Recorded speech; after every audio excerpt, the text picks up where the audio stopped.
right, let's do this one last time.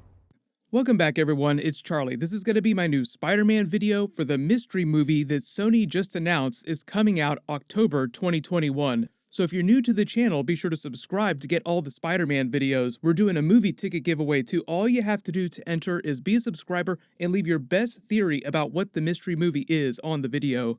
These will just be my top 10 picks for what I think that movie is, since it seems like Sony is rolling so hard on bringing Tom Holland's Spider-Man into the Venom movies. Kevin Feige even confirmed they're doing that eventually, and because of all the scenes from the Morbius movie and the Morbius trailer with different versions of Spider-Man appearing in Easter eggs, it seems like they're also trying to do some version of a live-action Spider-Verse. So just to be clear, this Mystery October Marvel Spider-Man movie is being released by Sony. It's not Marvel Studios, but Spider-Man 3 with Tom Holland will be coming out just a few months before it, July 2021. So you'll have mainstream MCU Spider-Man, then a couple months later, a Sony Venomverse spin-off movie. They're kind of considering all their movies that they make by themselves spin-offs of the Venom movie. Starting with number 10, live-action Spider-Gwen. Sony is developing spin-offs of the animated Spider-Man Into the Spider-Verse characters. Spider-Gwen is one of those, with Haley Steinfeld's version of the character from that movie. It was also reported that Sony was interested in doing a live-action version of Spider-Gwen at some point. The reason why she's at the bottom of my list, though, is because there are a bunch of other female Spider-Man characters who Sony already announced that they're starting scripts for, meaning that they'll come way before we ever see live-action Spider-Gwen. Number 9, Venom 3, also very low on my list because it's way too soon to do a direct Venom sequel the year after Venom 2. If it wasn't clear, Venom 2 is coming out this October. They've been stealth making their Venom vs. Carnage movie for the last couple of months with Andy Serkis. They're almost done shooting completely. There'll be a Venom 2 trailer next month. I haven't done a ton of Venom videos recently, but they signed Tom Hardy to a 5-picture deal when he signed on for the first Venom movie, so I'll talk more about that when I do more Venom 2 videos. But yes, of course, they're going to do Venom 3, in addition to a couple other Venom crossover movies with other characters, including Tom Holland's Spider-Man, but it's low on my list just because it's way too soon to do a sequel right after you do another sequel. Number 8, a live-action Miles Morales Spider-Man movie. This is also a bit of a Spider-Gwen situation. The reason why it's so low on my list is because Miles was already introduced in Spider-Man Homecoming as a very young kid. He's the nephew of Donald Glover's Aaron Davis Prowler character, just like in the animated Spider-Man Into the Spider-Verse movie.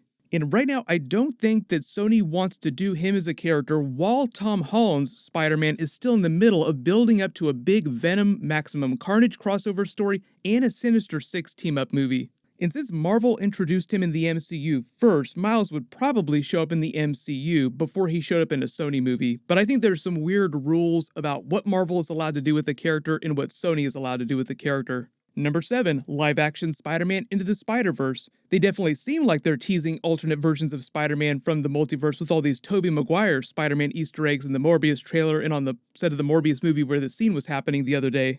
But again, it's way too soon to do full-blown live-action Spider-Man Into the Spider-Verse. Their animated Spider-Verse movie was one of the best Spider-Man movies of all time. Not just animated movies, but one of the best Spider-Man movies of any kind, including the live-action movies. Amy Pascal was asked about it last year, will you ever do live-action Spider-Verse? She said the studio was considering it, but they're currently releasing Spider-Verse 2 in 2022, so I don't think they're going to attempt live-action Spider-Verse until after they do Sinister Six and Spider-Man vs. Venom. There's a lot of big crossovers that Sony wants to make, so Spider-Verse is on the list. It's just lower on the list than some of the other more obvious choices.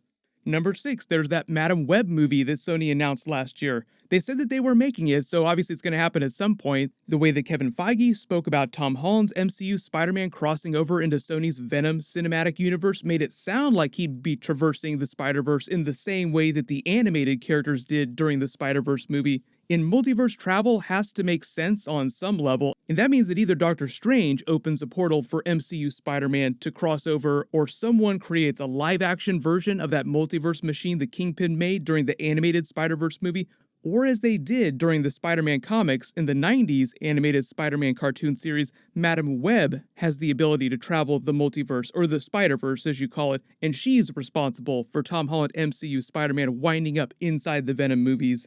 That's really complicated though. I have a feeling that when Sony actually does bring Tom Holland into the Venom movies, it's going to be a way simpler explanation. Number 5, there's the Silk movie and Jessica Drew's Spider-Woman. Couple years ago, Sony announced that they were developing a Silk movie with Cindy Moon, and obviously they've been talking about Spider-Woman for a while. There was a version of Cindy Moon that actually appeared during Spider-Man Homecoming. They already did a high school version of that character in the MCU, but she didn't come back for Spider-Man Far From Home, and she wasn't on the bus in Avengers Infinity War for that short scene, or in the Avengers Endgame ending scene with Spider-Man after they all got snapped back.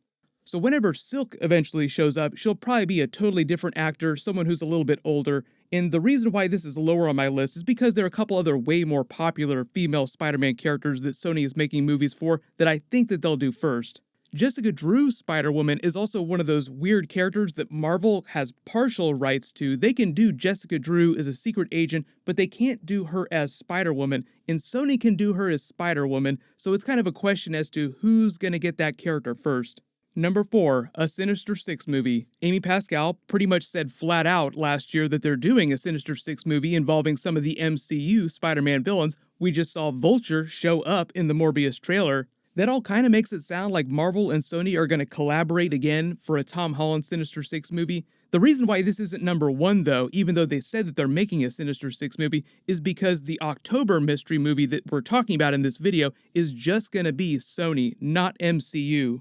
And you have to remember that October is typically where they put their smaller movies that they're not totally sure are going to blow up, even though Venom made a ton of money. Sinister Six is such a huge idea that when they do eventually release that movie, it'll probably be in the middle of the summer, 4th of July weekend, where they usually put the main Spider-Man films. Number 3, Spider-Man vs. Venom. As I said, Kevin Feige even reported this was happening last year, but it still seems like it's way too early for that to happen right after Spider-Man 3. There might be some sort of Spider-Man 3 post-credit scene teasing Venom or Tom Holland traveling the Spider-Verse or something like that, but my early guess a long time ago was that Venom 3 would be the first big Venom Spider-Man crossover movie, and they would just do it as Maximum Carnage, because that's what it seems like the Venom movies are building up to, and that probably won't happen till at least 2022. My top 2 picks here are the ones that I think are most likely for this smaller mystery Sony Marvel October movie. So number 2, Black Cat. Sony announced a while ago they were doing a Black Cat Silver Sable team-up movie, then decided they would just do them separately. Black Cat is probably one of the most popular female Spider-Man characters that Marvel has not shown any interest in doing up to this point inside the MCU Spider-Man movies, and Sony has the rights to the character, so she's right to show up whenever they want. Then my number 1 pick, probably the most likely candidate, most of you probably guessed this already, is a Kraven the Hunter solo movie. Last year, Sony hired a writer to work on a Kraven the Hunter movie. The writer spent a bunch of time in interviews talking about it, hyping it up, and with the way the lower budget John Wick movies have become so popular the last couple of years, Sony probably wants to John Wick some of their Spider-Man and Venomverse side characters. Like, wait a minute, we can do this movie and we don't have to spend as much money as we do on the big Spider-Man movies? Kraven is just one of those characters that's perfect for a John Wick-style hardcore movie, and there's also the recent rumor that Marvel wants to intro the character inside Spider-Man 3, but that's just a rumor, so it's totally possible that they pull a Spider-Man Captain America Civil War situation where he debuts briefly during Spider-Man 3, then a couple months after that, he goes on to his solo movie and gets a much bigger story. They did the exact same thing with Spider-Man. He shows up in Civil War, then a couple months later, they released Spider-Man Homecoming. I don't have a ton of picks for who I want Kraven the Hunter to be, whether he shows up in the MCU or the Sony movies first. Joe Manganiello did say he really wants to be Kraven, and it would be funny to bring it back around to more Tobey Maguire Spider-Man Easter eggs because Joe Manganiello was Flash Thompson during the Tobey Spider-Man movies.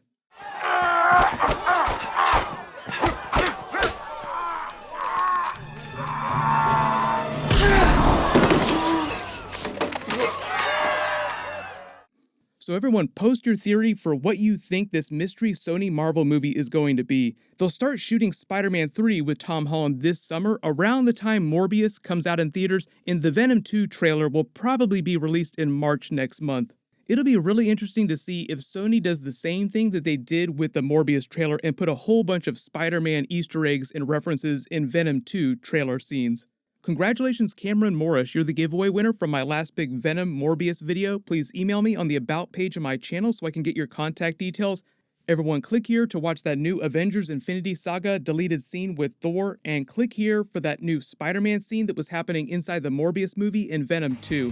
Thank you so much for watching. Everyone stay awesome. This is The Way.